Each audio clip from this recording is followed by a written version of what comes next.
The rift between William and Harry didn't end the moment Harry and Meghan's move back to the UK was confirmed, and nobody credible is claiming it did. But that doesn't mean nothing's happening.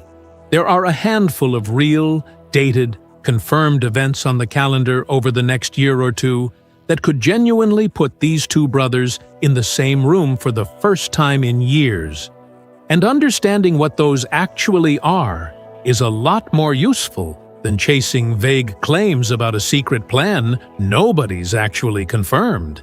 So let's go through exactly what's real, what credible experts are saying, and what's just noise.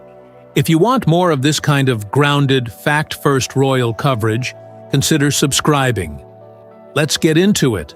Let's start with where things genuinely stand right now, because it's important not to overstate any movement here. William and Harry have been estranged for years, and the last time they were seen together in person was at the funeral of their uncle Robert Fellows in August 2024, where multiple accounts describe them sitting apart and not interacting. In July of this year, royal commentator Kinsey Schofield told Page 6 directly that William has no plans to reconcile with his brother. That's still the most solid, attributable statement we have about William's current position, and nothing since then has overturned it. So if you're expecting some dramatic breakthrough, that's not what this video is about.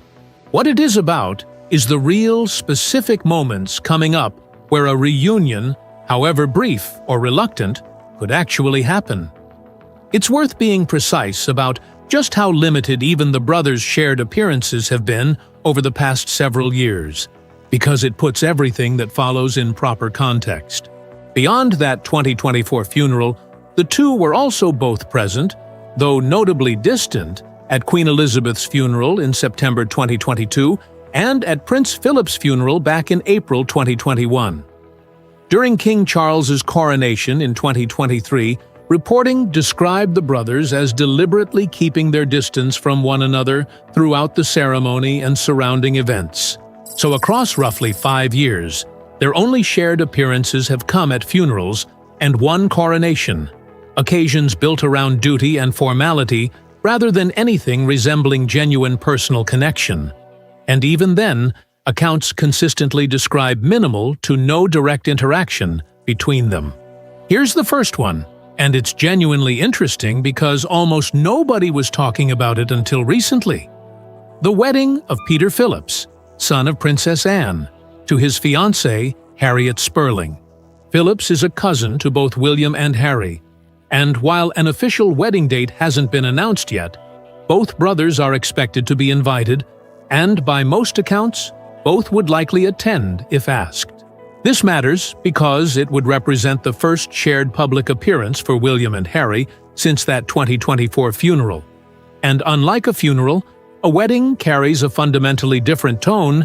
It's a celebration, which theoretically creates a very different kind of social pressure than a somber family event does. Royal family weddings have historically been occasions where feuding relatives put differences aside for the day, even if only for appearance's sake. So this is a genuinely plausible, dated opportunity for the two brothers to be in the same space again, regardless of whether any actual reconciliation happens beyond that. It's worth thinking through why a wedding specifically functions so differently from the funerals and formal ceremonies that have made up nearly all of the brothers' recent shared appearances. Funerals and coronations come with rigid protocol, seating arrangements, ceremonial roles, and an overwhelming public focus on the person being honored or the institution being marked, which leaves very little room and very little social expectation for personal interaction between attendees who might be at odds with each other. A wedding is different specifically because the whole point of the occasion is personal connection and celebration. And there's a real social cost to visibly refusing to engage with a fellow guest at what's supposed to be a joyful family occasion, especially when that guest is your own brother. That doesn't guarantee anything meaningful will happen between William and Harry at Peter Phillips's wedding, but it does mean the ordinary social pressures that typically encourage even estranged relatives to be cordial will be working in favor of at least some kind of civil interaction.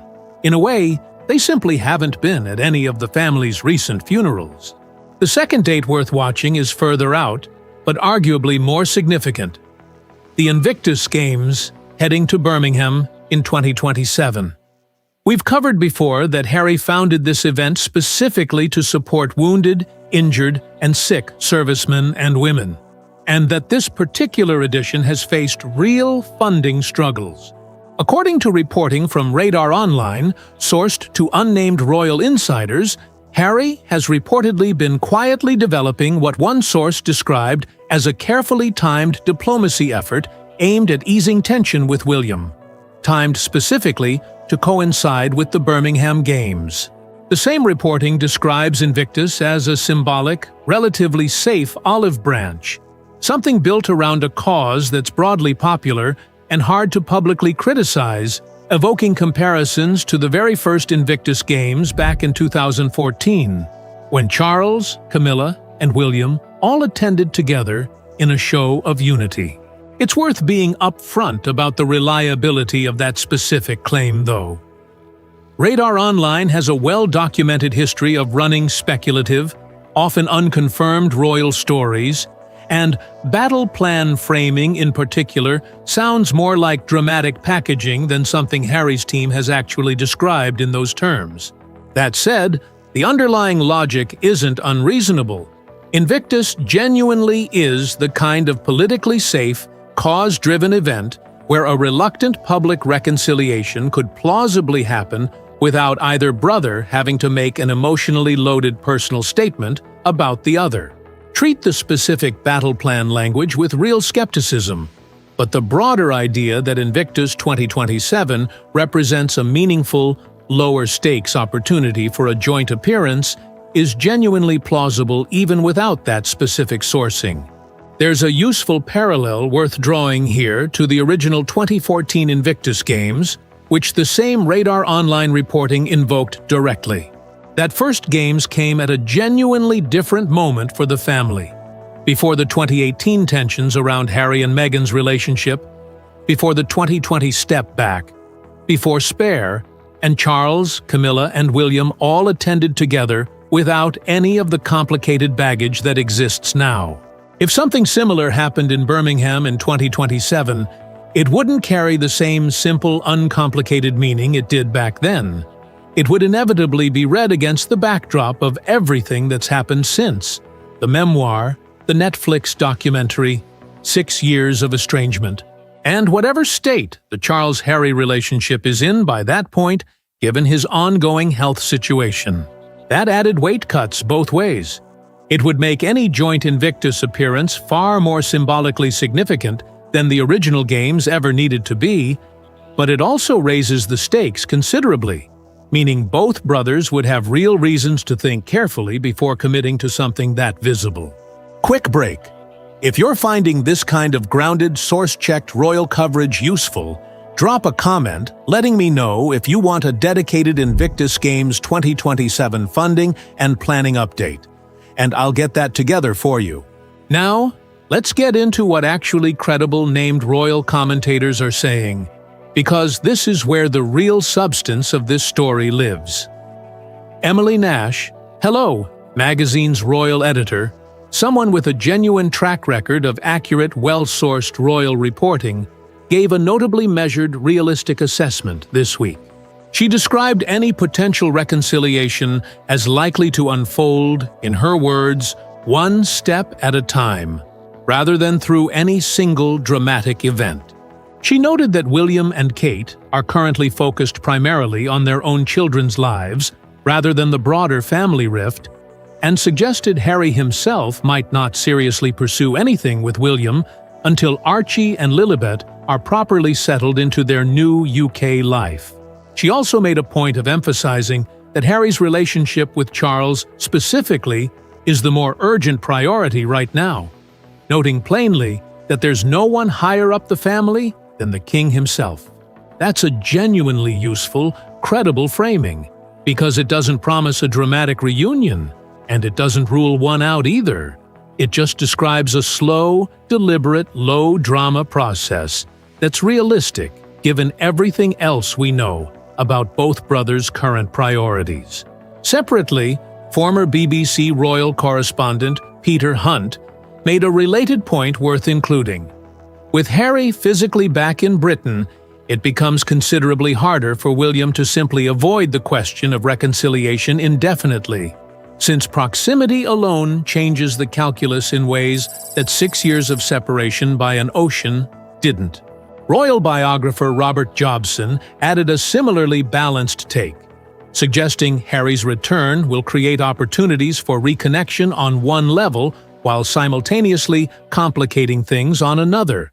Since physical closeness doesn't automatically resolve years of accumulated tension, it just removes the easiest excuse for avoiding the topic altogether. It's worth sitting with Peter Hunt's point specifically, because it identifies something that's genuinely changed in a way none of the earlier reconciliation speculation could account for. For 6 years, distance provided both brothers with a completely legitimate, non-confrontational reason to simply not deal with each other, an ocean and a full-time zone apart, with entirely separate day-to-day lives, made avoidance the default state, rather than a deliberate choice either of them had to actively make.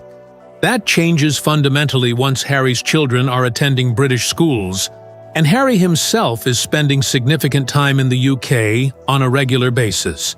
William will increasingly be asked, by journalists, by mutual acquaintances, even implicitly by his own father, why he hasn't found a way to be civil with a brother who now lives reasonably nearby, in a way he was never really asked to justify avoidance with an ocean genuinely in the way.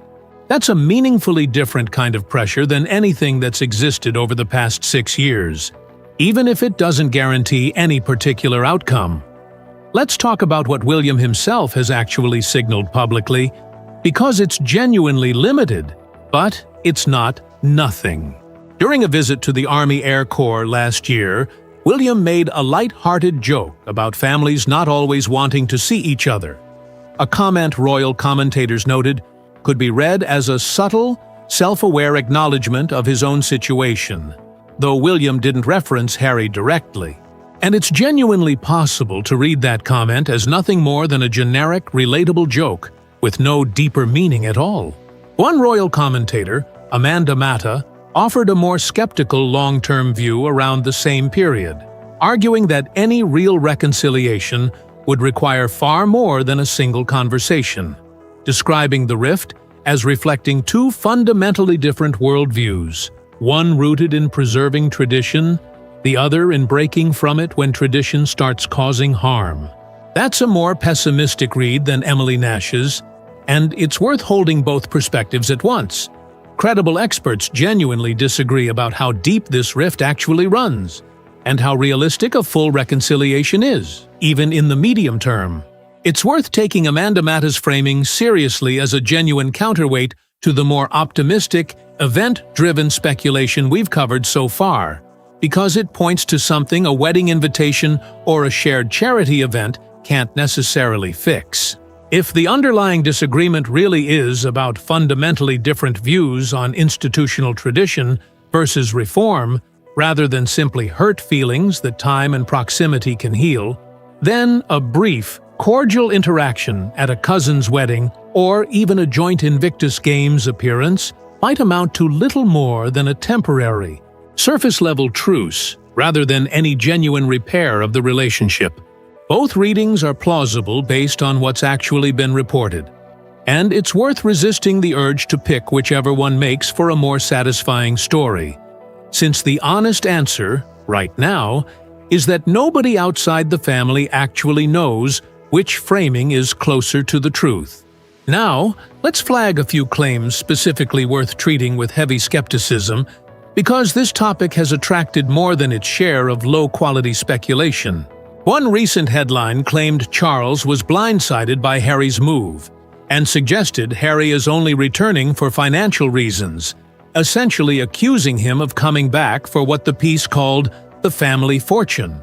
That directly contradicts the well-corroborated reporting we've covered previously from CNN, CBS, and The Guardian, all of which describe Charles as genuinely pleased and welcoming about the move, using consistent, similar language across multiple independent outlets. When a single claim runs directly against multiple, independently corroborated reports, that's a strong signal the single claim is the less reliable one, not the other way around.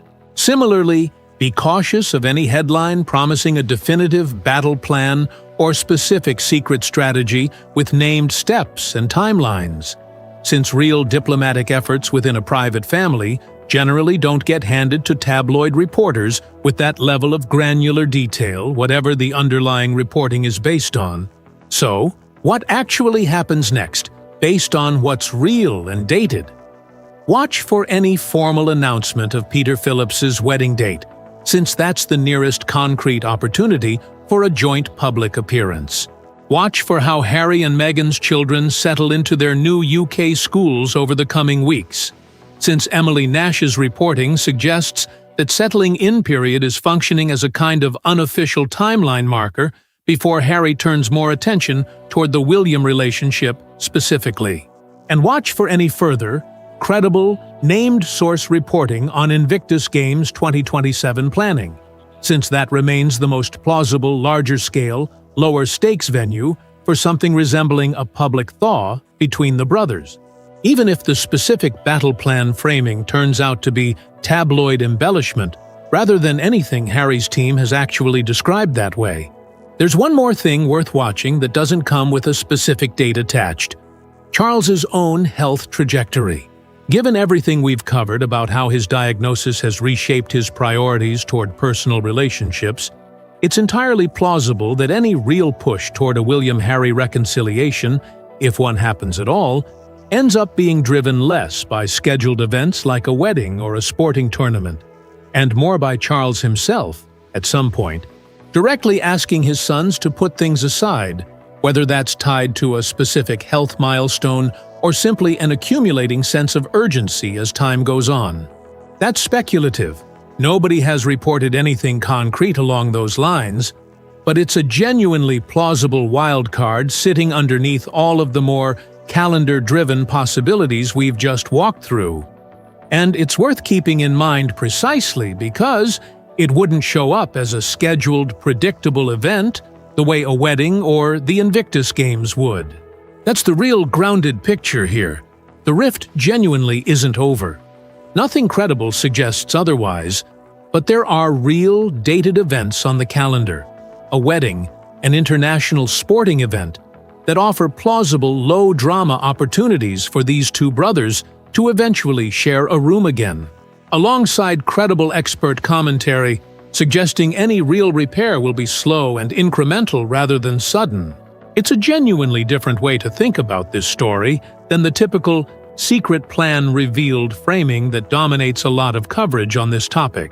Instead of a hidden strategy waiting to be uncovered, what actually exists is a fairly ordinary set of real-world circumstances: a family wedding, a shared cause, an aging father, that happen to be converging around the same rough window of time, creating genuine opportunities without guaranteeing any particular outcome. That's a less dramatic story than a battle plan headline promises, but it's also a considerably more honest one, and, honestly, it's the kind of story that tends to actually hold up once the real dates arrive, which is more than can be said for most of the speculative alternatives currently circulating. If any of those dates produce an actual development, a confirmed wedding date, a confirmed joint appearance, real movement on Invictus planning, I'll be covering it here, so make sure you're subscribed for that. And if you missed our earlier breakdown of exactly how and why Harry and Meghan decided to move back to the UK in the first place, I covered that in full detail in another video. You can check it out by clicking right here.